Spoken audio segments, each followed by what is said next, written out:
Napakasaya nga sana mga idol ni Jaren Jackson Jr. mula nang tuluyan siyang papirmahin ng Memphis ng extension na nagkakahalaga ng 5-year $240 million o aabuti ng $48 million kada taon.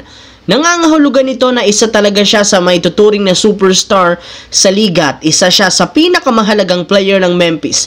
Ngunit isang araw lamang mula nang makakuha ito ng napakalaking kontrata, agad rin naman silang nagkaroon ng napakalaking problema matapos itong magtamo ng injury sa kanyang kanang paa habang siya ay naglalaro. At ang malala pa dyan, kakailanganin nga nitong sumailalim sa operasyon para maisaayos ito. As of now, out siya indefinitely sa Memphis at hindi pa nila alam kung kailan ito makakabalik sa team since mukhang matagal-tagal ang proseso ng kanyang recovery. Kaya no choice ang team kundi maghanap muna ng pansamantalang papalit sa kanyang pwesto kapag nagsimula ng muli ang NBA season.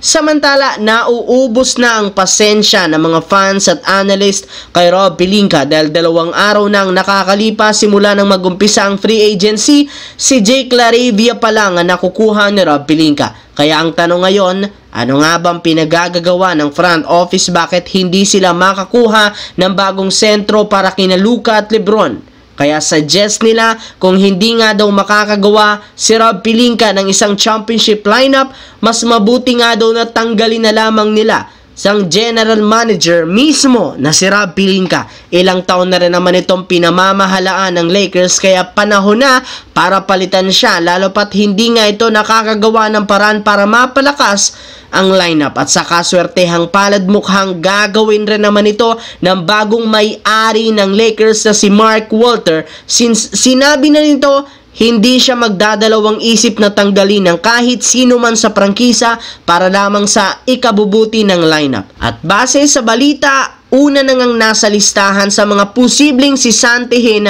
kapag pumalpak ang kanilang kampanya next season ay si Rob Pelinka, dahil ngayon pa lang hindi na ito seryoso sa pagkuha ng mga bagong mga player na tutulong kina Lebron at Luka Doncic. Sa kabilang banda, simula nga po nang kumalat ang balita na opisyal nang in-wave ng Milwaukee Bucks si Damian Lillard, marami nga mga fans ang nagalit dahil nagpapatunay lamang ito na wala talagang loyalty ang mga NBA teams. Ayon sa lumabas na balita, wala rin naman sama ng loob si Lillard sa ginawa ng kanyang dating koponan. Marami nga mga teams ang nagkaka-interes sa kanya kahit man may injury ito, at isa sa pinakamalaking koponan na plano siyang kunin ay ang Golden State Warriors na balak nga itong itandem kay Stephen Curry sa backcourt. Pero ang tanong ngayon, worth it nga ba ang ganitong klaseng ideya para sa Golden State?